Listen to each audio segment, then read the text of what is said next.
جب مولا علی نے اپنی ایک شان صحیح بخاری اور صحیح مسلم شریف اس کے اندر روایت سیدنا علی سے ہی ہے، صحیح مسلم شریف کی، جب اپنی ایک صفت کو جو حضور نے انہیں بتائی اس کا ذکر کیا تو کمال ہے اسی ثقل کا ذکر کیا۔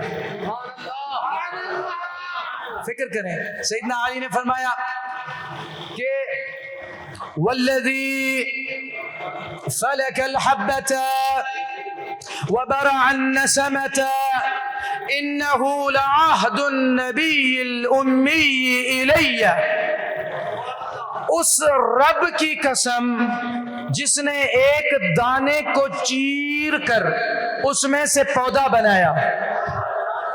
صحیح بخاری میں جب سیدنا علی نے اپنی صفت بتانا چاہی تو آپ نے صحیح مسلم شریف میں تو سیدنا علی نے قسم اٹھائے دو اور اس کے بعد وہ صفت بتائی۔ سیدنا علی مولا کائنات امام حسین کے بابا سے محبت کرتے ہیں آپ؟ جو محبت کرتے ہیں سبحان اللہ بولیں۔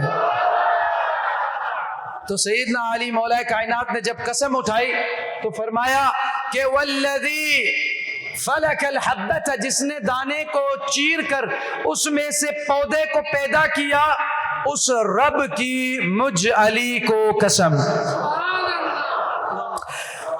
وبرع النسمۃ، اور جس رب نے اس خلقت کو ایک آدم سے بنایا کہ انہ لعہد النبی الامی الی، کہ حضور نبی امی صلی اللہ علیہ وسلم نے مجھ سے عہد کیا اللہ یحبنی الا مؤمن، کہ مجھ سے محبت نہیں کرے گا یعنی مولا علی سے مگر وہ ہی کرے گا جو مومن ہوگا۔